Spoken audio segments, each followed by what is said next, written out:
Hey guys, good evening. Hope you guys are doing great. It's currently 8:12 p.m. Central Standard Time, January 2nd over here where I'm at. I'm going to run through this video as fast as I can because I've been struggling to get it out. I've had to record multiple times today, had audio issues, recording issues. Either way, I'm going to go ahead and just keep moving as fast as I can, right, to knock as much out as I can. I'm gonna have to end up. I'm gonna end up dropping this in two parts. So I'm gonna go with the first part today, and then we'll touch on some of these topics later. All right. So I have explosive information that I want to show you guys. I've been putting this together for about a year now, and it all revolves around this statement right here in particular, which is Ripple XRP needs Stellar, but Stellar doesn't necessarily need XRP. Okay, so I want to go ahead and run you through that statement because that's the statement that I hope that at the end of this video, it makes more sense, right? So let me jump into the first outline. And I have a couple notes here that I took down from the recording I did earlier that just didn't work out. So I'll have these here. We can reference them as we go. Okay, these are important kind of ideas or keywords that are worth touching on during the video. So first off, RippleNet. How this came about is basically what I've been noticing over the past, I would say about a year, is I've been paying close attention to articles, publications that drop regarding RippleNet. For those that don't know, RippleNet is basically a combination or a trio of Xcurrent, Xrapid, and Xvia, and it now basically runs the on-demand liquidity portion of RippleNet's services. But what I've been noticing is that essentially every time that an article or something comes out that mentions RippleNet and partnerships, so many partnerships, I got stuck, just trying to show you guys how many connections there is, right? Basically everything that I've noticed has always boiled down to tying into Stellar Network in some way, shape, or form. And there's a couple of arguments against what I'm going to show you, so I'm going to try to address them as we go, right? So let's start off here. I think it's a good place to start. If you start running through if you start paying attention and noticing all these articles with Ripple, you can start to notice, if you look a little deeper, you'll start to see something, right? So basically here, this is a good example. Everything that I've noticed has always come down and funneled down to Stellar. I know what you're saying or what you're thinking. You're probably thinking, okay, well, yeah, of course it's going to funnel down to Stellar, right? Because as you can see here, cash, right? And Stellar is basically digital cash. That's the problem that it's solving, right? Being able to basically clear up or at least fix the issue of being able to track the transactions in real time on a global scale, in real time, right? Simultaneously. And that's kind of been the true utility that we're going to cover in this video, right? Really get, not technical, but just really get a good definition of what utility actually is, right? So let me start running through these examples, right? So every time that RippleNet has these announcements, you can go back. I could probably do all of these. I did some of them that are pretty evident or pretty obvious, so that we can just for this video. So first one, let's run through this one. SBI. SBI is tied to Elliptic, and so is Santander. Now, Elliptic and Santander have an exclusive partnership as well. I think I have here it is. Now, the reason I bring that up is because Elliptic is a premier or exclusive partner with Stellar. Pull that up. Here it is.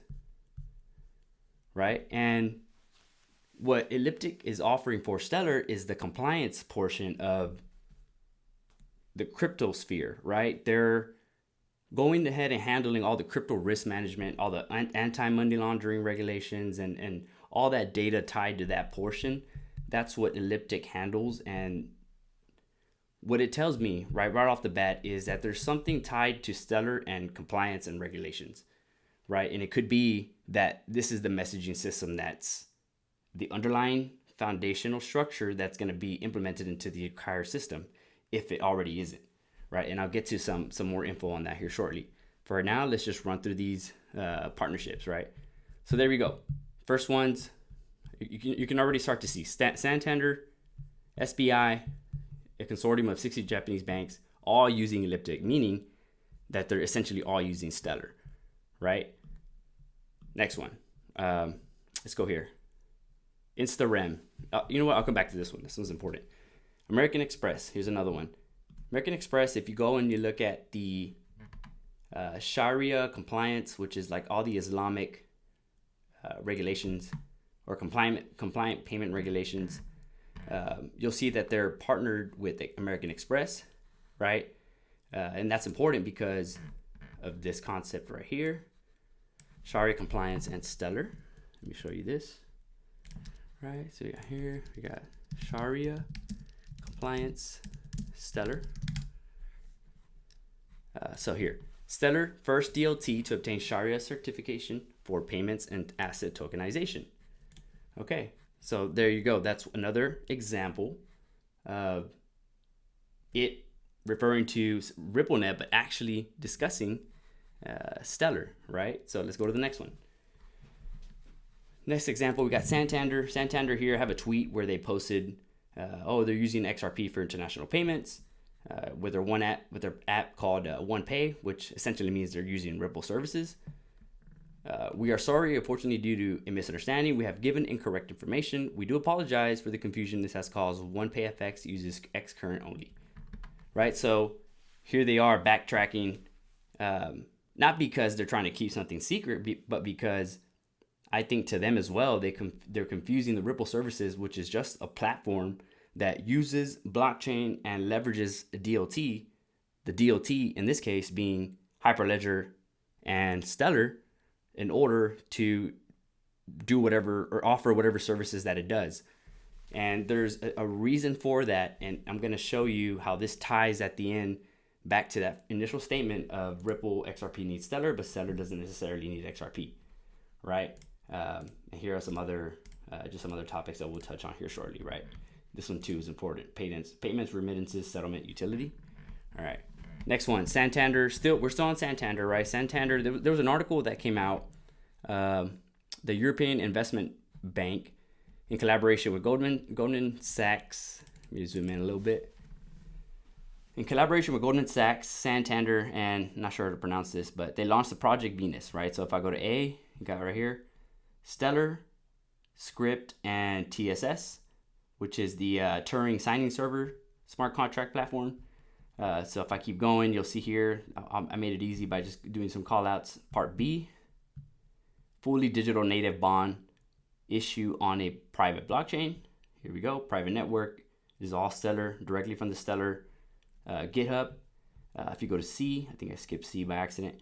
D, Luxembourg Stock Exchange's securities official list. D, here you go, Stellar Development Foundation and the Luxembourg House of Financial Technology. This is actually a paper where they've been working with Luxembourg on ICO regulations specifically and tokenization, asset tokenization, right? So now we go to the next one. Next one is, this is a continuation of the above. Capital efficiency they enable by allowing entities to lock in a price and delay settlement to a later time. So that goes into a topic that I'm going to touch on in a future video, but it discusses capital flows, capital controls, and then also just how securities are settled versus received and payments and that sort of nature, right? So I'll come back to that. This is a very important concept because this is what separates Stellar from them all, right? This is how Stellar's ability to track cash and endpoint to end-to-end finality on one network comes in handy. Because now what that allows you to do here, let me pull this up, and I'm going to run through this graph as well with you guys. This is how I'm showing my connections here. But if you, let's say for example, you have right here, let's just consider the straight line, right? Don't disregard any of the, oh look, it happens to be a discussion of what I'm about to discuss, right? So Stellar, right? Let's say you have a straight line here. This is one bank, and let's say this is another bank, right? Let's say I'm going to make a cash transaction here, right? It goes to the system and it gets settled, you either receive it on this side, right? So Stellar, here it is. Stellar has that single solution very efficient because it's really just a messaging system, right? It's able to do this messaging process in one go ahead, right? And that's important because when you're talking about the volume of these transactions, in order to be able to keep this efficient and inexpensive, you're gonna have to do a straight line, right? The quickest way to get from point A to point B, right? When you add Stellar, you're basically doing this. And I think I have a quick write-up on on how this kind of works, but so let's consider, let's call it right here. Okay. Let's say I want to get to here, right? Or let's do that. So basically, let's say I want to go to here. I want to make a payment. I want to get the payment here using XRP. XRP, what it's going to do, this is one bank right here. This bank initiates the transaction, or the customer initiates the transaction. And this messaging system, let's say this XRP is used right here in order to convert whatever currency was here. It converts it to XRP. That's how XRP works. It converts everything to XRP first. And from there, it can, convert to any currency that's, desired, right? So it goes from, let's say this guy wants to get is supposed to get the transaction, right? It'll go from point A, it'll convert to XRP and then source it, right? Let's say it goes this way and then converts it back to the endpoint, right? So that single point, this right here, or let's say it doesn't even have to go this way. The fact that it goes here, it has to go out of line. Actually, yeah, it has to go this way, and then it goes this way to convert. It basically goes from a decentralized idea, right? It goes from a straight line that's originally intended for it, and it takes it out of that straight line, centralizes it for a quick second, just to decentralize it again, right? So that portion right there, it causes a big inefficiency that people don't really understand. And with Stellar being able to do that in one single straight line, I'm going to show you why I'm saying that. You're going to see how much more efficient and how much more evident it is that a lot of these articles, publications, pilot projects are actually discussing Stellar's capabilities, right? So let's keep going, right? Next one, Santander. Okay, that's Santander. It's another one with Santander, right? With all the it seems like it's talking about DLT/Ripple /XRP, but it's not really talking about XRP. Okay. Let's see here. Distributed ledger, DLT for cash, for securities, and debt capital markets. So they're looking for a product basically now that can do all this in the most efficient way possible, right? And has to have interoperability between public and private DLT infrastructure and serve more efficiently our clients. So that's important, right? Put that here. Serve more efficiently our clients. Okay, good. Boom. And we'll come back to that later, right? And this is just more from the actual website where they're talking about regulating ICOs and then tokenization as well. SCB, another example. This is the Bank of Bangkok. Right here it is. Thailand. That portion. So here it is. They are exclusively partnered with Lightnet. Lightnet is partnered with Visa, and Lightnet is the Asian Pacific corridor, basically, of kind of the portion of Stellar's strategy to bring in all the financial institutional money.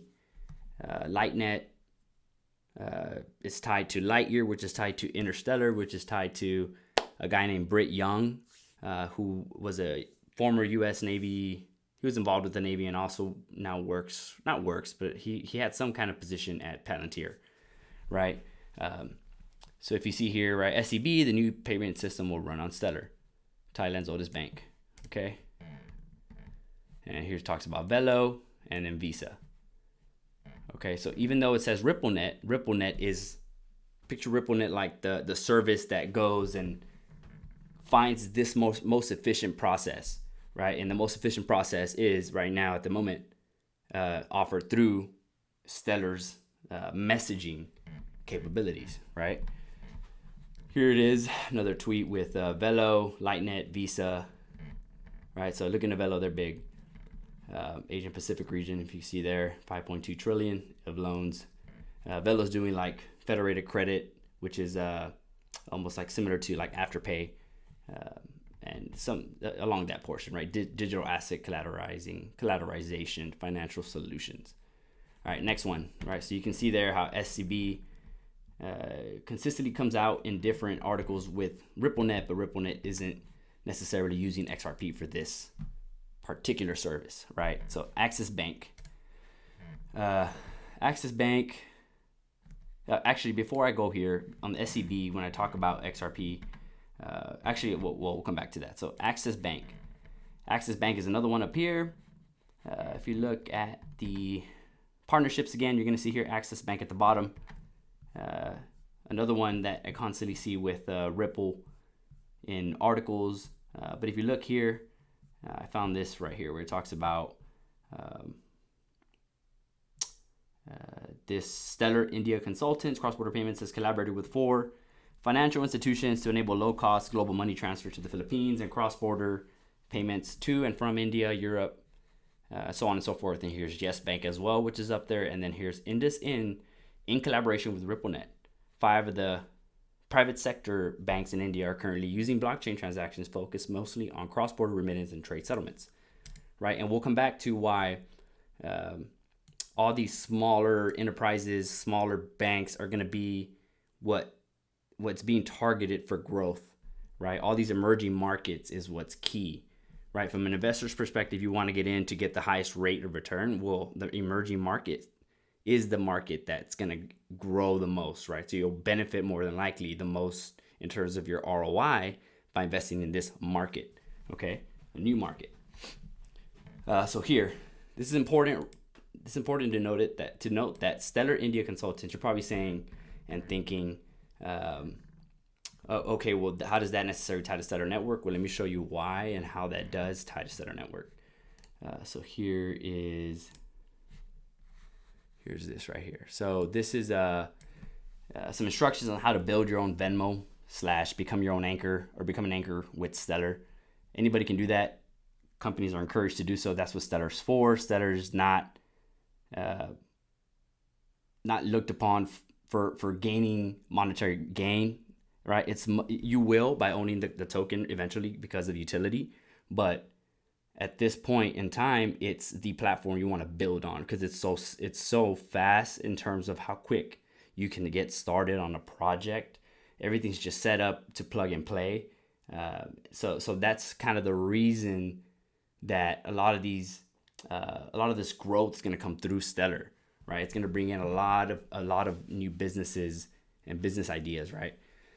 So here, every time that you see a company that says Stellar Company, that's part of the requirements for becoming an anchor. So anybody can become an anchor. There's a couple ways to do so, and this is one of the nomenclatures that you got to follow, right? So that's why that ties to that. And you'll see sometimes like Stellar Construction, Stellar Cleaning, whatever it is, right? If it says Stellar, that's more than likely they're attempting to be an anchor into the Stellar network while partnering with these banks, right? So here's Deloitte India. I'll get into Deloitte here shortly. So that's Axis Bank, right? Now we have this big one right here. We have UBS, right? UBS is a huge bank. If you see here, this is from a document I have that talks about some of the value or collateral that they have in their system. And this is 78 billion kilograms of, or 78 million, I can't really tell here, but somewhere along those lines, kilograms of precious metal, right? And if you look at right here, here's an article. UBS basically has partnered with Hyperledger, working with international business, so IBM. The Swiss bank chose the open source Hyperledger blockchain platform for the project, in part for its deft handling of smart contracts. Right, so that's very important, smart contracts. I think I might have that here actually already. Yeah, here we go. So we'll come back to that. All right, so let's go back. Okay, so next one. So that's big, right? This is big, a big partnership that people overlook. And I see that consistently advertised as part of RippleNet's clientele, right, or customers, because they're using Ripple to Ripple, and Ripple's going out and figuring this stuff out for them.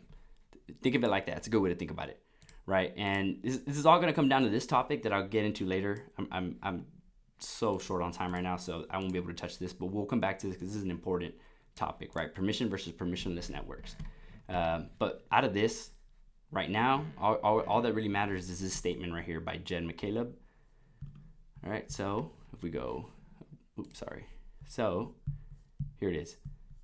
In the context of a discussion on public versus permission blockchains, McCaleb stated, in the future, there won't be so much of a divide on these two things. It will be similar to land accessible networks, which connect to the larger internet, right? So that's important. I went ahead and I put that down here on the notes earlier. Where is it? Here it is. Here it is. So lands, where is it? Here it is, right? Just because we'll come back to that. Larger internet. Permission chains won't be able to operate fully as a blockchain unless they can interact with permissionless elements outside of the permission groups, right? In other words, it's saying that in order for a product to be successful in this new system or in this system, it has to be able to cooperate with things that are outside of the system in a way that doesn't jeopardize the permission portion or the private portion of the system, right? In other words, public and private need to be able to interact, right? Because the public is the greater whole, the consumer. That's where the value is generated, essentially, right? At the top where the central banks are, they're really just in charge of the monetary policy, right? And the commercial banks are the ones that are partnered with a lot of these companies and offer the actual services of the bank, right? So we'll come back to that here shortly, but this is that's really the most important aspect of this point, right? About at least regarding that topic on permission versus permissionless. Okay, so let's keep going.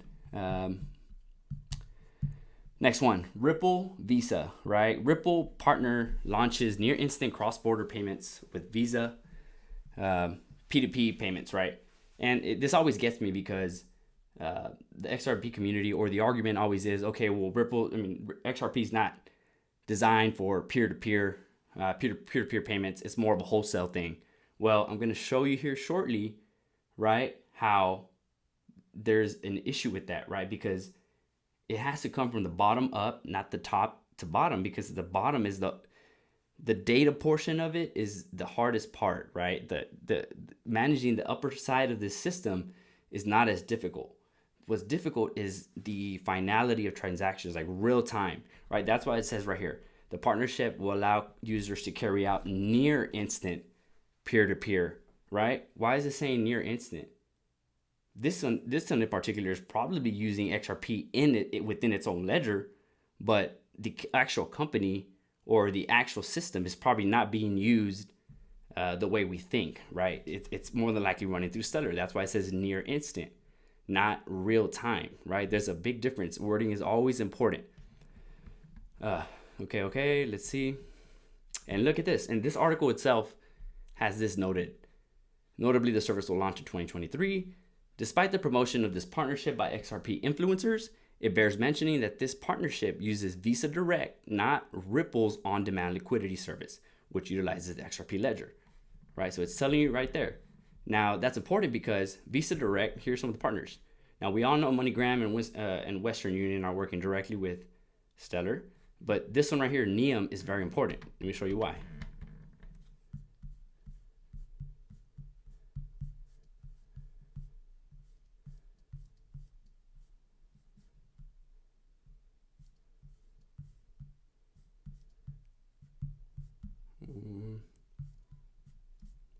I'll find you. Where you at? Come on, NEEEM. Okay, now here we got Santander right there. Here it is, Inserem NEEEM SDF partnership. Inserem is the trading name of NEEEM, subsidiary of NEEEM PTE. Inserem is rebranding. Okay, that's not as important as what I'm trying to show you. So let's go down here to the footnote. Here it is. Right. So you can't really argue and say, oh, well, that's not RippleNet's use case isn't peer-to-peer or remittance, right? It's settlement. Well, we'll get into that shortly with these next couple, I guess, topics, right, that I touch on. NEOM and Stellar Development Foundation partnered to enable payouts in 190 countries. This is as of June 2nd. This is pretty recent. Companies building on Stellar, as I mentioned earlier, remember companies built on Stellar as anchors, can now leverage NEOM's global platform for near instant payouts with pre-funding requirements, right? And then we go here down to our approach to modern money and movement on Stellar innovates a legacy approach well past their prime, right? So here is another, by launching it an API connection to Stellar, right? So here, see, that conforms to Stellar interoperability standards. Because why? Because Stellar is the new messaging standard. And I'm going to prove it to you here shortly, right? Which can leverage NEOM's fiat on and off ramps, blah, blah, blah. Okay? So, and if you see here, right, 190 countries, Southeast Asia, UK, Hong Kong, they're all there, right? So that's another one right there, another example. Let's keep moving. All right, so that's, where am I at? Okay, so there's, okay, now we go back to Santander. Santander, as I mentioned earlier, tied with Elliptic tied to Stellar directly, which is the compliance arm of Stellar, right? Accenture, I'll get to this here shortly. That's an important one. Let's go here. Okay, come back, minimize that. Ricky's Bank is another one. I think this is a Swedish bank. Starts basically, this is where the narrative started shifting back around 2020, 2021. And I'm thinking it has to do with all the ties to the pilot projects, finally starting to close up or get to a point where they can analyze the data. So that's Ricky's Bank, and it already starts to mention DLT tokens don't provide cash like CBDC benefits. So here we get the narrative start to shift to where, okay, well, we need the cash portion of CBDCs, right? We need to be able to track cash because cash is important. Cash, at the end of the day, as long as you manage the input-output portion of a system, it's a closed system, right? So that's the only thing that matters, what goes in versus what goes out. So you can have a system where they can do whatever they want with the credit, with the fraud on the upper part of the system, but when it comes down to them having to use the cash, they have to be able to reverse the chain of custody and see, okay, is this a fraudulent transaction? And if it can't prove that it's not fraudulent, well, guess what? You're not using that money, so it doesn't matter how much you got of it, right? What matters is if that money can be converted to cash or to a usable form, right? And I'll get into how that ties to everything going on right now with Trump, right? I'll tie that in at the end.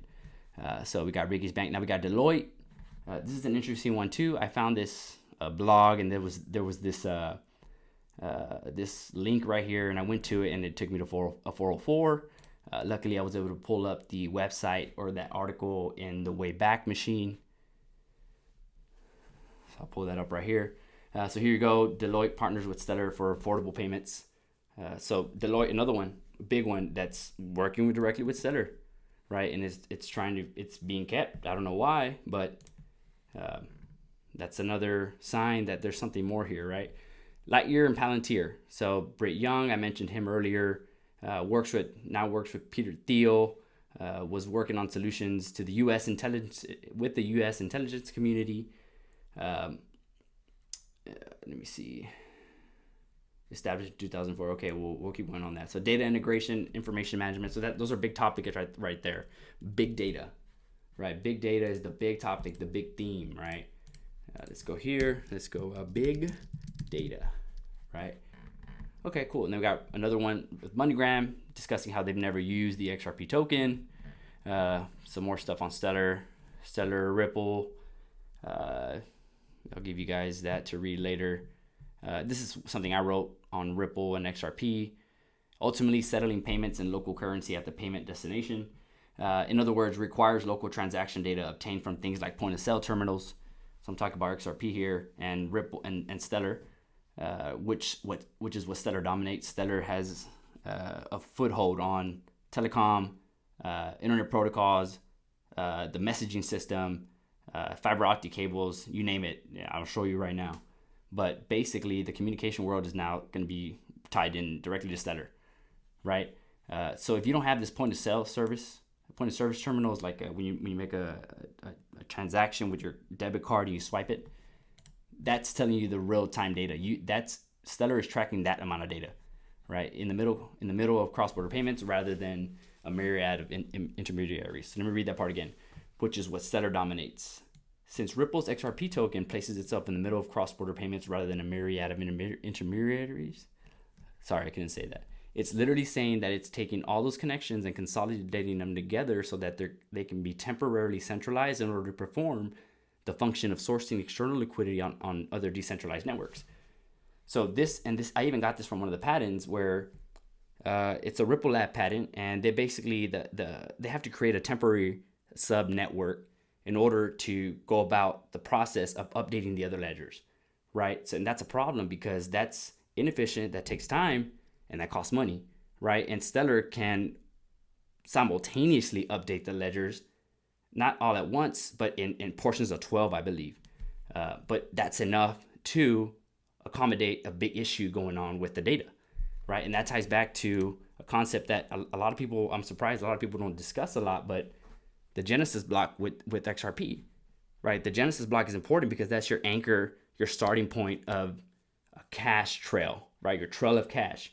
Think about it as a rope and you tie a knot on one end, that's your starting point, right? That's why with Bitcoin, there's a Genesis block, and there's a secret to that Genesis block that I'm trying to figure out, because apparently if you can't spend it, it wasn't mined.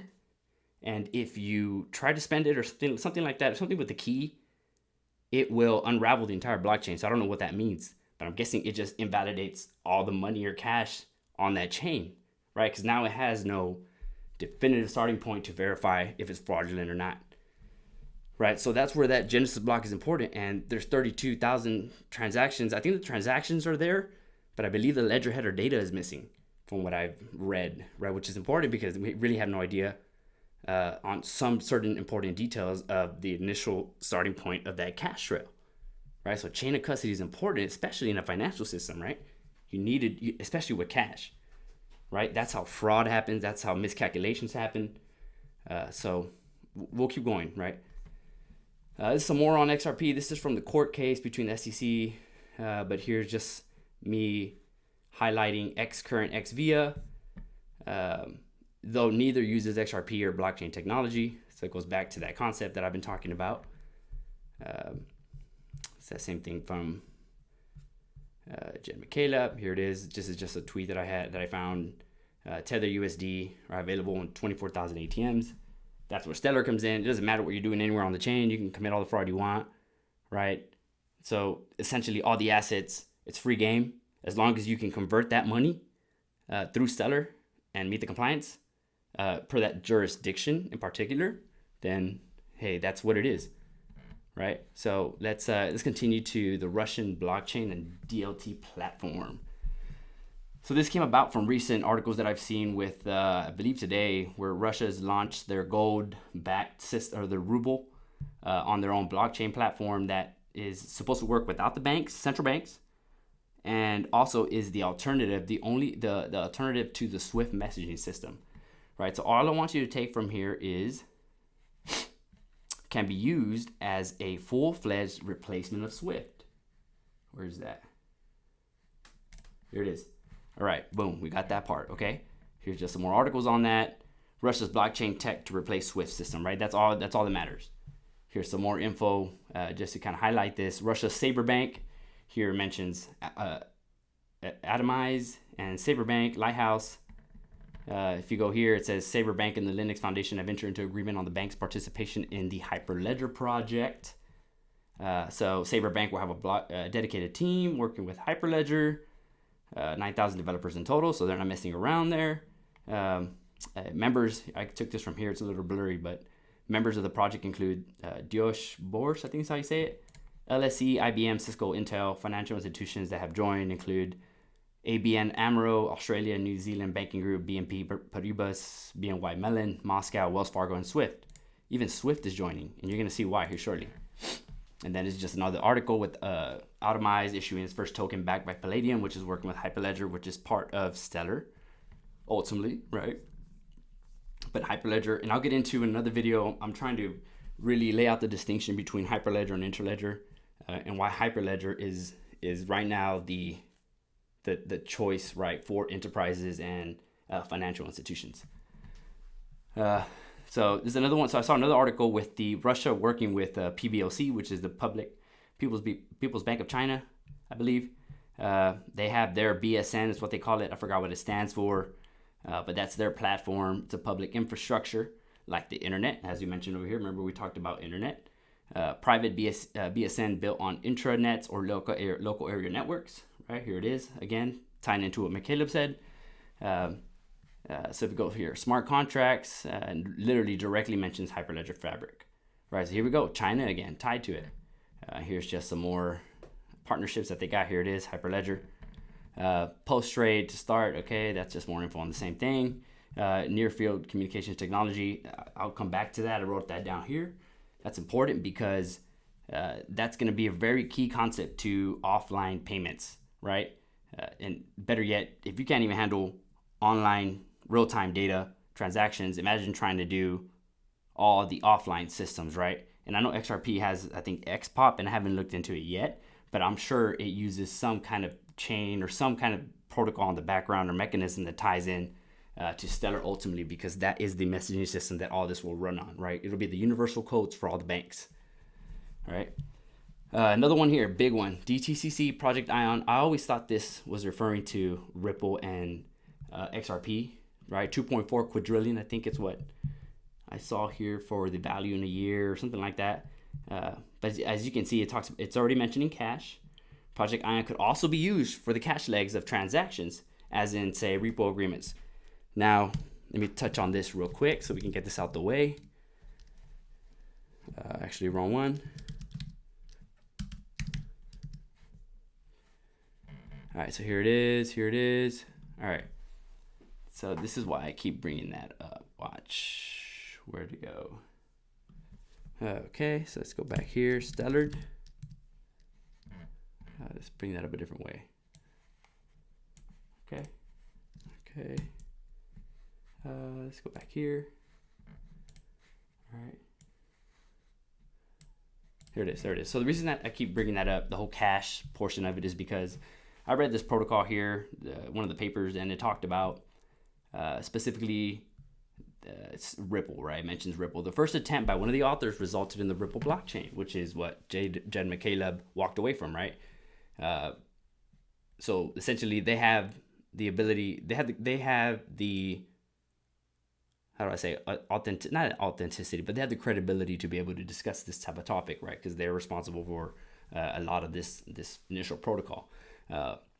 The first attempt by one of the authors resulted in the Ripple blockchain. While still in existence, we believe Ripple cannot realize the vision of a truly open payment network for both governance and technical reasons, right? The governance reasons derive from tension between shareholder interests and network users, but are beyond the scope of this paper. The technical issue is that Ripple's Byzantine Agreement protocol requires nearly closed membership, permissioned, making it functionally similar to conventional Byzantine agreement. The second attempt, right? So this is when, in 2014, when Jed McCaleb left, they forked Ripple and they had something called Stellar.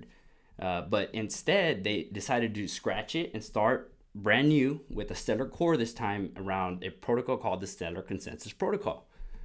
So this is where it talks about that portion of it. So it says, by introducing a notion of quorum slices, SCP enjoys discoverability and dynamic membership that are important to Stellar's deployment. So several other blockchains have adopted SCP, including MobileCoin, NCNT. Ripple also more recently proposed an open membership Byzantine Agreement protocol called Cobalt. Now, the only issue with this, it sounds great, but you're literally having to add a new portion to the blockchain in order to accomplish something that can be done with another blockchain on one token, right? Or on one system without basically having to change up the initial protocol agreement. You know what I mean? So the protocol agreement stays intact with Stellar. It's actually designed in a way that it gets better as it gets bigger. And let me show you why, right? When you have an open system like Stellar, it's not about judging every transaction as right or wrong, because different jurisdictions can have different rights for wrongs, right? So what Stellar does is that it incorporates the rule of 33%, so that you can have, it basically allows bad actors instead of trying to avoid them. It's an anti-fragile system, and by allowing them, that creates the opportunity for people to be able to overturn a certain decision by just meeting the 33% majority, right? Now, what I mean by as it gets bigger, it gets better is, let's say you have this right here, right? It's a Stellar. If you have, let's say this is an asset, right? These are all trust lines, all these lines and nodes. These are all trust lines pointing directly to that asset, right? Let's say that asset commits fraud, right? And it pisses off half of the members, right? So you can go back and see, wait a minute, now what looked like this actually now looks like this. So something is wrong with that asset, right? So now that's where word of mouth comes in and people just start to remove their trust lines, right? So now that creates a barrier now, because in order to create the value that's required to remain stable on the Stellar network, or to have a system that actually functions well, you got to have the utility, because they have to be able to continue to use that asset. If not, they start removing their trust lines, right? If you're not offering any value, I'm just going to remove my trust line. And if we do it together, we will show that your asset is fraudulent, right? And the bigger it gets, the harder it is going to be to lie, right? So that's one important topic, right? So that's why I keep bringing out this cash system. So let's get to this. This is the pivotal document in this video, right? So the Stellar Bank Patent. When I found this, I was blown away, right? Because this is exactly why I haven't been able to put out a video in a long time. All right, so this is kind of key right here. Note, November 5th. Remember the 5th of November. That just happens to be a coincidence. This kind of talks about the architecture and main solution of a computer software system which provides bank transactions operations between each other on Stellar blockchain. So this is talking about the messaging system between banks. It's a solution or an invention that's trying to improve it, basically, right? So it says right here, Bank's blockchain solution allows efficient use of network to provide parallel services of international transactions with real-time accepted requirements. Blockchain solution for banks greatly improves the global bank's connectivity. So it's not going to come in and mess with the traditional structure. It's going to improve upon it, right, by making it more efficient. This is where it gets good, right? So computer application, right? So for intensive banks, transaction operations on Stellar.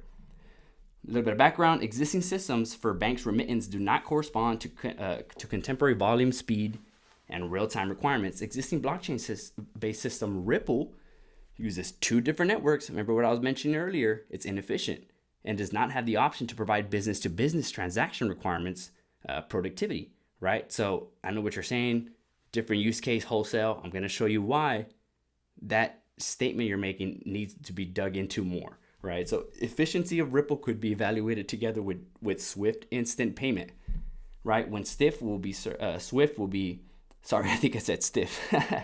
Anyways, when Swift will be serving a large number of world banks. So for using Ripple solutions, banks need to pay for two networks. And that expense right there doesn't have to be made, right? So if you can use XRP, but you're gonna have to pay a little higher price for it, right? Because it's doesn't have the capabilities of another blockchain that's already offering the end-to-end point finality, right, in a straight line, which is what this is discussing. This is the messaging system. The main goal of created system solution is to maximize production for bank-to-bank transactions operations primarily on Stellar blockchain. This yields a high level of productivity necessary for an intensive mass payment environment or business-to-business transactions, right? To reach a level of required productivity, blah, blah, blah. It says right here, with a simultaneous service of all requests entering the system. Remember, endpoint, cache points. It's important, very important, especially if you want to keep it a sound system and you want to keep it balanced, right? For mass service, invention uses network service accounts, which are allocated for each bank. I don't need to go on that right now. Let's continue. Right, so one of the requirements is to allow bidirectional dialogues between banks, right? Which, if you remember this image right here. All right, let's go to that image on Ripple. Here's the image on Ripple. Okay, Ripple, where you at? Come on. Where you at? Here it is. Bidirectional messaging, right? Let's go back. To provide a complete dialogue and enough productivity to monitor, one must use a mass service approach. This is where Stellar comes in. Each bank requires an allocated pool of network accounts for mass service, right? So let's keep going. Okay. All right. So Stellar allows to send any kind of asset as credit if the bank's service accounts have rights to get it, and amount for asset will be less than limit for the account. Operation with API for conversion, that's another topic right here. So here, if you go to, where's credit? Credit. All right, here it is, right? And that's tied to Velo. Currently, there exists a few different bank host computer systems. Okay, let's talk about the APIs. Computer system, okay, universal code, that's important, right? This is what Stellar is going to offer, right? The universal codes for all the banks. That's more efficient than Swift, right? And I'll show you right now. So the invention, right? So where it gets good right here. The invention provides efficient usage of one blockchain network for transferring funds and payment messages between international banks without utilizing a global and relatively expensive Swift system, right? So invention could be used as a tool for providing intense mass service of international payments for business to business. Business to business, that's one use case, right? B2B, right? B2B, enterprise, commercial, right? We're gonna get to this next kind of topic here shortly on the wholesale versus retail. Okay, so this is key right here. A bank could start transactions of a batch of 12 or more requests to another bank together, and they will be sent and received by both banks at the same time.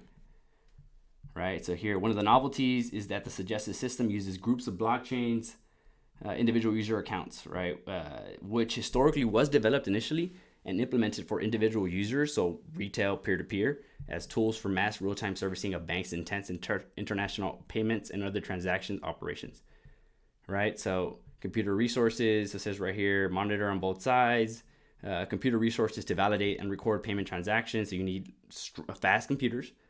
All different types of transaction between banks presented as bank contracts or scenarios. New types of bank contracts could be programmed and included in the service. So we need the hardware as well. So here's one quick example, Frontier. All right, supercomputer. This is tied to Honeywell, which is tied to Oak Ridge Labs, which is most likely tied to Stellar. So this is it right here, Frontier. It's an American technology designed to do quintillion 10 to the 18 calculations per second. So keep that in your head, because that's why this is becoming a great system, right? Invention efficiently uses potential and some aspect of concepts that are blockchain related to independent network accounts. We talked about that. So let's go back here. So the invention claim, the final part of this patent, right? These are the claims that it's making. A system used together with blockchain could improve money transfer technology by speeding up bank funds transfer capacity, globally increasing volume between bank transactions, providing better reliability and accountability. Right? Invention allows efficient use of blockchain to improve bank connectivity for real-time bank transactions. Right? So real-time bank transactions, not near time, right? Or not near instant. We want real-time payments. Right? So where is real-time payments? Right here. Right? Boom. Okay. So here, which next one. System allows operation on just the Stellar network, which provide instead of two. Remember how I mentioned in the beginning that Ripple uses two networks, causing the additional fees. System allows operation on just the Stellar network, which provides the transfer and conversion of funds and messages without usage of the Swift service on a global internet, which is the first system that avoids Swift service and thereby greatly reduces costs. Right? So where can I put that at? Let's go here. Remember I talked about Russia and their system replacing Swift? Well, here it is, right? Mentioned directly here, right? And then globally, Hyperledger and UBS, global internet, right? Here it is, right? Hyperledger smart contract, that's here in this invention claim as well, right? Okay, we got that. Okay, big data. There we go. Serving more efficiently our clients, right? So let's go here. Next one. System organization provides possibility of intensive and abundant cross-border payments for credit and debit cards, right? So we talked about that. One more thing about Swift. So have you guys seen? I know you guys have seen this before, where there's articles that Ripple comes out and says, we're not trying to replace the Swift system. We're trying to work together. Well, in my opinion, that's not true. In my opinion, they don't have the technical capabilities to do so, right? And I found the proof here, right? So it's not that they don't want to replace them; it's just they can't, right? They don't have that capability unless they work through Stellar, so it won't be through XRP, right? So it says right here, system provides real-time information about state of transactions on both ends. So there you go, another one right there. That ties into payments, remittances, and settlements, right? System provides near real-time clearance via code. Okay, that's the universal codes. Big data ties back to that. System provides simultaneous transactions for each bank with parallel service. So that's simultaneous bi-directional messaging going all at once. And it gives you all these options to kind of adjust your platform according to jurisdictional regulations or whatever you want to, however you want to set that up. Here it talks about bank contracts, and it would simplify the worldwide bank transactions, right? So this is a very key patent, and this one by far is one of the best patents I've discovered so far, right? As far as figuring this whole puzzle out. STELLARPRENEUR, here's another one. Stellar, remember Anchor, if it's there. Funding to overhaul the American credit system. So that's just something else I wanted to add on there. So let me continue, right? So next one, let's see where we at. Let's go here. We're in Russian. We talk about that. Let's go here. Okay, last section. I'm gonna just speed through this right as quickly as possible, and I'll give you these so you guys can read it. Another one that so BIS, right at the top of the chain for central banks, the Bank of International Settlements. If you go back and review some of their papers, read them closely. This one, for example, talks about the tokenized assets. It talks about DLT, how it's essential for a central bank as an operator to oversee the wider system. Today, no wholesale financial market uses DLT and tokenized assets, and this is where it starts switching that narrative to what I'm about to show next. Here it talks about the first proof of concept, a wholesale CBDC, was issued for the settlement of tokenized assets. So they're basically looking for something that can settle securities, but also provide the efficiency of payments, right? Cash finality, right? The cash leg of it, the cash portion, right? So if I keep going here, here's some more stuff. Recent technological developments. So kind of tying back to what I mentioned above. So here it talks about the central banks needing to step up to the challenges, which is the being able to create a system that also incorporates all the little players. Basically, you'll see that here. Recent technological developments further complicate the framework in which central banks and supervisory authorities should perform their responsibilities. This is typically the case because accelerated innovation in the market for financial services does generate new complex trade-offs for policy actions, right? So this is where disruptive technology comes in. Fundamental infrastructure being changed causes this type of I guess issue where there's solutions now that haven't been thought of before, right? So and that's what a lot of people get stuck at. They get stuck on XRP without looking further into the technology and seeing how much is actually advanced in the past 2 to 3 years, right? Because that's where the shift has really happened. So here goes again. Contribute to financial inclusion. We know Stellar is working. I don't know if you guys saw the recent announcement on United Nations with using Stellar as the point of I guess the money service, payment service for distributing, assistance. And that's because it can track the cash finality. So we can give you the cash and we can prove that it's not fraudulent. And now if you want to reverse that the other way with that cash coming in, it has to prove it on the way back as well.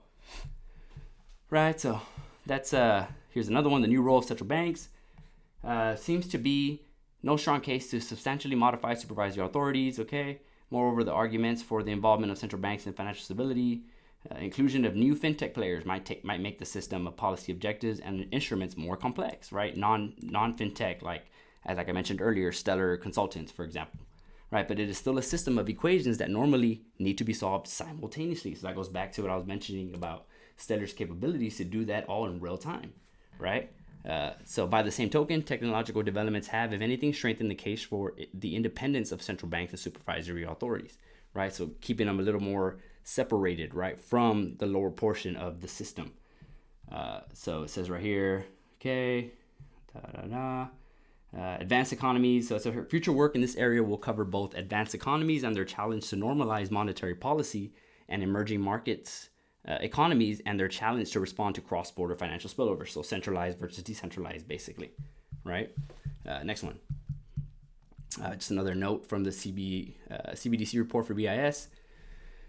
Fragmentation. So this is for basically all those that talk about, okay, well, XRP is going to be used for distributing liquidity, right? Or XRP is the liquidity. Well, that's fine. You can call it whatever you want, right? You can attach XRP to gold, silver to silver. I mean, Stellar to silver, Algo to palladium. But what I'm referring to here is the actual mechanism that allows that to happen is the messaging system, right? That needs to be fixed. That's the true utility of this system. You can peg it to whatever you want, but the mechanism is what controls the balance of that system, right? Of that closed system.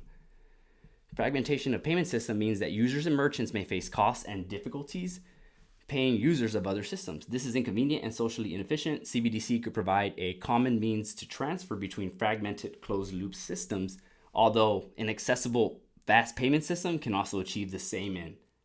Boom, Stellar, right? 100% Stellar is what it's talking about. Hey, yeah, this original design could work, but hey, there's also this potential that people don't really think about because we've never had the technology to handle that type of big data, right? Let's keep going here. This is another one here, instant payments. So they want it 24/7, be able to do an immediate transfer of value and credit to the accounts, right? So this is a constant theme that comes up, right? And I can go into all these later, but these all basically at the end of the day refer to Stellar's capabilities. All of these, even the digital dollar project, which I'll show you here shortly, right? So let's keep going. Yeah, that's way too much right now for me to go over. I'll give this to you guys. You guys can dive into it when you guys have time. I'm running on a clock right now, so that's the reason I'm having to talk really fast. So please excuse me, and I hope this makes sense. But I need to get this out of my head and to you guys. I've been waiting too long on it. All right, so tying back to BIS, right? Tying back to the BIS is, actually there's one more document from the BIS that I got to show you. It's very important to this, right? So bear with me. So we got that one. Is this it? This is it right here. All right. So this is right here. Wholesale central bank digital currency experiments with the Banque de France, right? This is where it gets a little interesting. So, and I'll get to that top sheet that I just passed right here shortly, right? If you look here, central banks are considering using a new form of central bank money, CEBM, called central bank digital currency. So now going forward, there's a narrative shift where CBDC actually refers to something different now. It's a new concept, which it can be used for retail and wholesale payments, right? Not just retail, but the capability to use it for both on one network. And we just reviewed a patent that allows for that capability, right? So do you see how starting from the bottom and being able to get all that data, having that capability, building the infrastructure for that, and the reason that they're so involved in that, you're going to see right now, is because I think they're focusing on the telecom world, IT, development, right, globally, fiber optic cables, satellites, all the big data points, right, QR codes, the scanning systems, right, Honeywell, Panasonic. These are all point of sale systems these are all data that can get tracked from the onset and the entry point and then the end points, right? So here, more generally, landscape payments is rapidly shifting at both retail and wholesale level. Emerging new crypto assets are emerging, including stablecoins.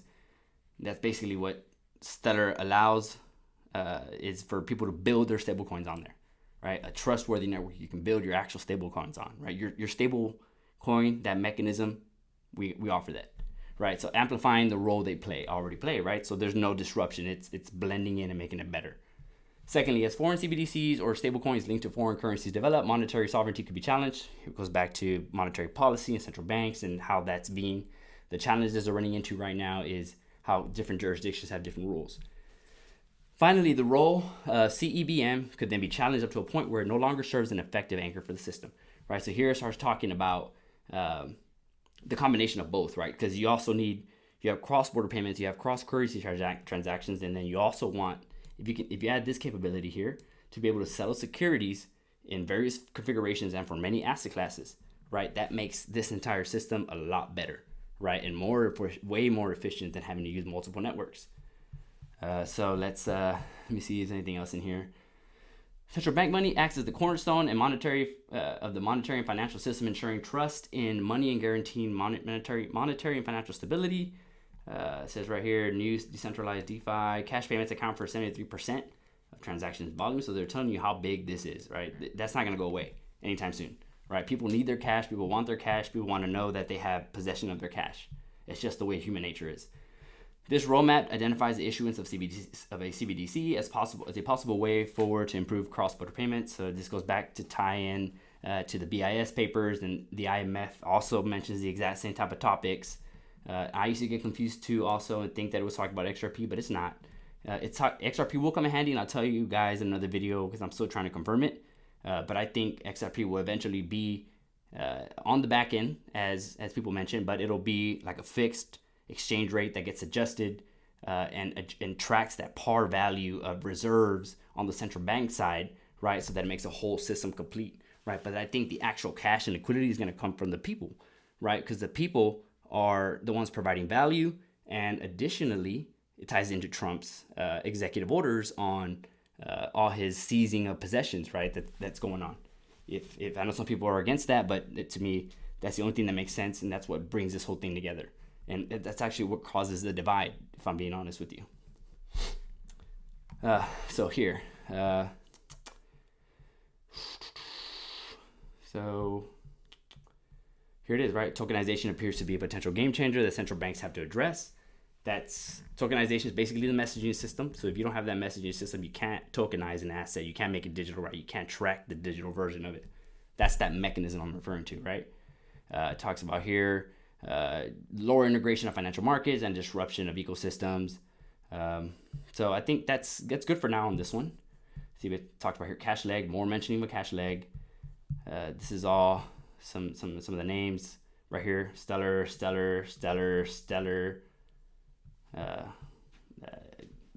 I'll go over the rest later. So this is good, right? This is let me see.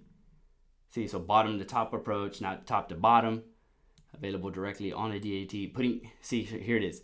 Another possibility is to, let me actually go back a little further. The settlement leg of a DVP transaction involving tokenized securities initiated on the DLT is automatically settled in existing conventional systems in CEBM. Another possibility is to directly settle the tokenized transactions on DLT by putting cash on the ledger. So that's right. Instead of coming up from the top to right, the top is all credit, right? They're all credited out, right? The bottom portion, the corresponding banking will start to bring in the value, right? The cash from the consumers, merchants, businesses, right? Enterprises, all that functioning in an economy is what will bring in the cash, right? One way to settle both legs. Okay, we'll talk about that later. Let me see. Right, so. Okay, so he's talking about how this concept that they're talking about, combining that system into one, will just solve some of the issues. Here it talks about this delivery versus payment, which is a very key concept that I'll go into more detail after, I guess, the next video because I run out of time here. Necessary but not sufficient condition is that the tokenization of financial instruments benefit from safe and secure settlement in CBM. Okay, blah, blah, blah. Now, this is actually kind of cool. I'll stop here on this paper because the rest goes into more detail that I'll cover later. But this concept right here, right? You see all these little like designs and stuff, right? So there was recently a post by this guy named Ross V. I don't know if you guys follow him, but he posted this about 22, about what it is. And he says, welcome to 22. So I took this and I zoomed it out, right? And one day I happened to be reviewing a blockchain patent, right? And I found this exact layout. So if you see, they match exactly. Right, so this is from a, let me see if I can find it real quick. Let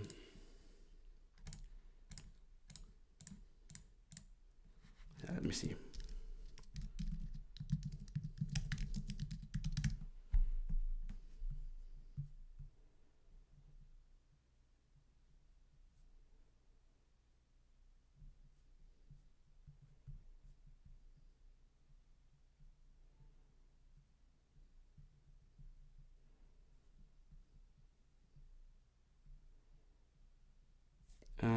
let me see. This is a very important one. Let me see if I can pull this up. 1 sec. Let me find this for you guys. All right, so Ross V. Here it is. All right, perfect. All right, I got like 10 minutes left, so I'm gonna just fly through this. All right, so here it is. This is where I got it from. All right, transactions across network blockchains. So back to that same concept that we're trying to fix, right? The interoperability between the messaging system. All right, so here's that. Where's that chart? Just to kind of show you guys. All right, so that's kind of interesting, right? That I found that. All right, so it goes up here. All right, so next one. All right. All right, so that's enough on the BIS. Now the BIS ties to UCC. I have a document from the UCC, which is basically I don't know the legitimacy of this documents, but I'm going to show it because I think it's an interesting piece of the puzzle if it's part of the puzzle, right? If it's legit. But it basically ties into the One People's Republic Trust, which is a trust that's holding about, I want to say like 3 trillion or something like that, or 3 quadrillion, 3 quadrillion or some crazy number like that, that's backed by gold or silver. And the important thing from this one is, so BIS basically was getting their assets seized on here per this document, if it's legit, and it was getting put into the public, the trust, right?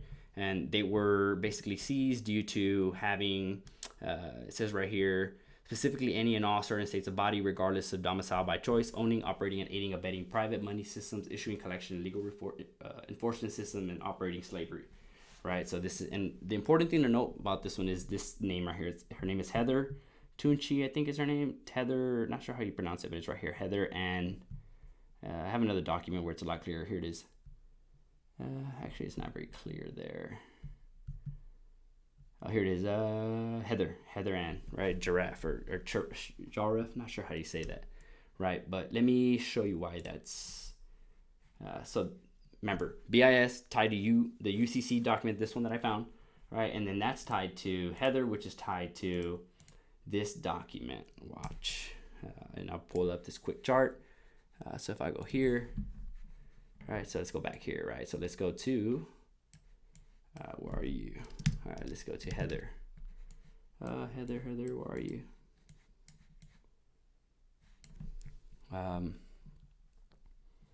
Here it is, Truebill, UCC, right? So this ties to Heather, right? Heather ties to this right here, this declaration, which is, again, I don't know the legitimacy of it, but it's very interesting because it mentions this, right? It mentions Project 13, right? So I took a note of that here.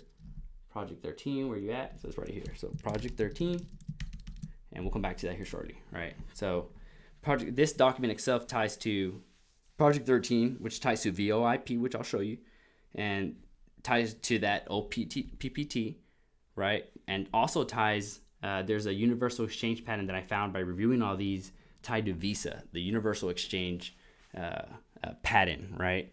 So that's basically, and we've seen the connections with Visa and Stellar, and how Stellar has the capability to implement that kind of mass service, right?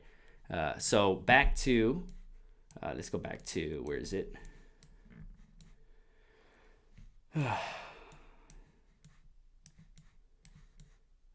Heather, okay, here's Heather, right? Tied to this, which is tied to the OPPT. Here it is, right? Which is tied to the Visa Universal Patent, which is tied to Nasara Jasara. Right, and let me show you some more info on why I think that is. Where is it? Here's the document. Here's another document that talks about the Treasury and then the BIS, and it's same person, Heather, and this just kind of goes back into the same topics, discussing all the issues we've been having with the BIS and these larger banks, and basically claiming a lot of this banking system assets back to the original owners. So another one that I don't know 100% if this is legitimate, but it's very interesting in how it connects to it all, right? Who would be lying about this very specific document, right? So let's keep going, right? So next one, OPPT. Now Nasara Jasara, we all know, ties to JFK, and I believe I found the connection to JFK and Trump, right? Which leads ultimately to that Nasara Jasara. And then we have JFK Jr., which ties to Anonymous, which most likely ties to some way, some form, I believe, in CTGX. CTGX ties to that Project 13 I mentioned earlier, right? Project 13 mentions specifically VoIP technology, which ties to Honeywell VoIP technology, right? Which I'm going to go over here shortly as well. Okay, so CTGX is tied to SK Technologies. SK Technologies is tied to IBM through a company called Terra Echo that specializes in special military surveillance, fiber optic cable infrastructure. I'll show you a project of them right now. Where is it? Let's see. Here it is. So, and I want to show this because it's interesting in the sense that, so here it is.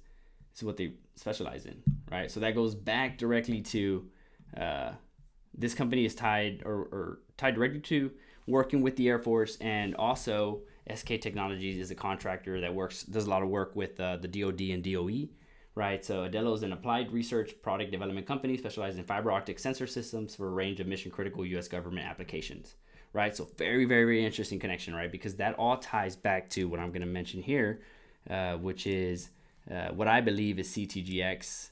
Let me actually go back on this. So let's go here, right? So right here, let's get into this portion of it. The last two sections, right? I'm trying to speed through this. I found this right here, another stellar company that focuses on like a global infrastructure of IT, communications, so on and so forth. Here it talks about with its global coverage, Stellar became the most important partner in in-flight communications. That's key because, once again, here you go, Stellar working with, you have CTGX. This is directly from the SEC website, right? CTGX is a subsidiary or tied to Cerillium Holdings, which is all tied to Intertel and Hypercom.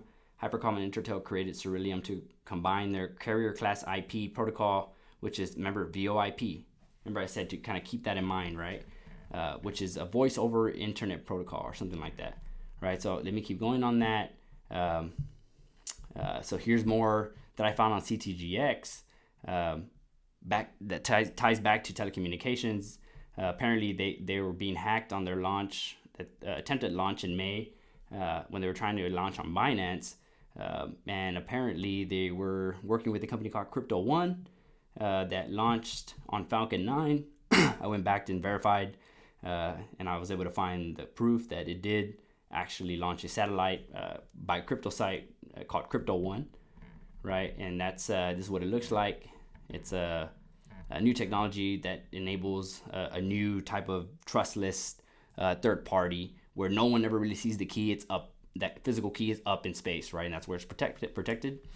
Now, if I go back to that Adelos project, right, this with the fiber optic cables, it's very interesting because it's coincidentally, it's actually located, one of the offices for, or one of the locations for either Cerillium or SK is like an hour south of Mar-a-Lago. So I thought that was very interesting as well, since I believe all this ties to Trump at the end of the day, right? So here is now fiber optic cables. The reason I think that's important is because if you look at that map, it like very weirdly resembles, not resembles, but can be tied to the Digital Belt Road Initiative, right, by China, which is that Asian Pacific project of One Belt, One Road, right, running the infrastructure for new communications and just being able to bring more, I don't know how you would pronounce it, but just create a corridor between all these countries to have a more thorough system of interoperability, right? And it starts with the infrastructure, right? And that ties into A2B, which is the company that's building the infrastructure for the cross-border interbank payment system known as CIPS, right? So that CIPS, let me show you a quick A2B. Here it is. And I'll give this to you guys as well, so you guys can dig into it. But here it talks about building out the digital infrastructure. Here's kind of a key here, right? So fiber, right? Mobile operator. So it's all about, here's big data again, Internet of Things, right? So this is what they're building. These are kind of lays out the landscape between all the infrastructure builders and terminals and the whole shebang, right? So this is an interesting one that you guys got to check out as well. But once again, ties to CIPS, which ties into China, which ties into what I was mentioning earlier on the Russian blockchain section, that ties into the BSN, which ties into Hyperledger Fabric, right? So always remember that it's all tying together. Okay, so now the last part of this is, let me go through this last section, which is the Trump EOs. These are just some additional items that I think kind of help solidify this entire video. So here we get into the Treasury, talking about implementing the changes for the executive order that Trump signed or put into order in 2015 or 2017, actually. But it goes back to talking about there's like 4 different topics. And when I went back and looked at these, I realized this is the key, because if you go through this, it has so much discussion here that regards Stellar, financial inclusion, basically the payment system, the payment market, right? It's all about payments, big data analytics. Here we go again, digital identity. This is tied to like Hyperledger Beso, I think it is. But all this talks about, if you go through it, it all talks about MSBs, which is money service businesses, and really bringing in that portion of that the smaller banks, and kind of fixing it from the bottom up, right? So let's go back here. Okay. So outside the U.S., so this is just some other stuff I wanted to put on here. So this executive order was from Obama in 2015. Trump came in and revoked that one and added this one to amend it, which basically starts to it basically talks about the physical infrastructure and how to protect that portion of it. See, infrastructure as a service account, which that to me ties back into what we were just looking at. Right, so United States infrastructure as a service product, right? So protecting that system. Here's another interesting one. Securing the United States bulk power system. So that goes back to tying into fiber optic cables. Then it goes into, see, I put it here, Stellar Telecom, because I think it ties to that.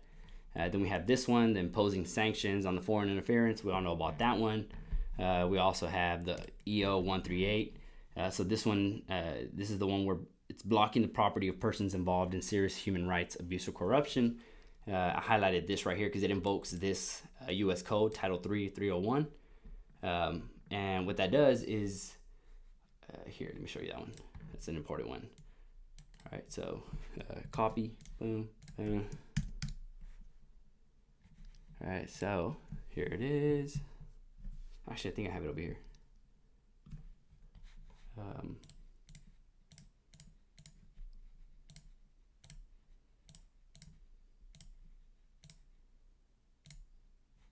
Here it is, right? So this is that section 3. So this is like all the emergency powers, and it invokes this right here, which says to issue silver certificates against any silver bullion, and to coin standard silver dollars and subsidiary silver currency for the redemption, John F. K., right? So that goes back to, if you go back here, let me show you this chart again, that way you're not confused. But if you remember me talking about these connections right here, UCC, right, BIS, being in trouble, the commercial bill for UIS, for the BIS, tied to Heather, right, tied to OPPT, tied to the Trump EOs, right, through like the 1776 Quantum Act and all that regarding 1776. And there's some additional ones, and that to me is tied to Nisara Jasara because it's a trust for us taking back our money, and this is tied to JFK. We all know JFK was potentially assassinated for trying to implement this Nisara Jasara. That ties into the Trump EOs that I just showed you, right? Which ties into the Treasury and all that jazz, right? And then you also have JFK Jr., which I believe is tied to somehow CTGX. I believe they mentioned it was supposed to be George. I don't know, from George Magazine. I don't know if that's insinuating JFK Jr., but this is just my opinion. And I think they have some kind of involvement with Satoshi. Not necessarily that it's Satoshi, but some kind of involvement, right? So here's some more, just me making more connections. So we have CTGX tied to Satoshi, apparently, which is tied to anonymous individuals, tied to Bitcoin. So this is, let me see, Trump, where was I at? Okay. Right, so discusses infrastructure, some more stuff on the EOs, but there's some more topics, right, that I was going to touch on, but let's go back to the beginning, right? So the beginning concept that I wanted to get across, so the main point was Ripple XRP needs Stellar, but Stellar doesn't necessarily need XRP. And I hope this can help clarify what I mean by this statement. I would like to hear you guys' opinion in the comments. Let me know what you think. Once again, these are all just basically my opinions. I'm not giving any financial advice. Never take financial advice from anybody, no matter what you think or how right you think they are. That you should always do your due diligence, right? And yeah, so go ahead if you can. Drop some comments. And once I'm going to keep working on this next portion, right? Because it goes into some interesting stuff. And once I do that, I'll give you guys this document with all the links. You'll even get this chart. So you guys can go back and look at it yourself. I'll publish this on a blog, and you guys can actually have this graph view. So hope you guys enjoyed it, and I'm excited to hear what you guys got to say. Until then, see you guys next time.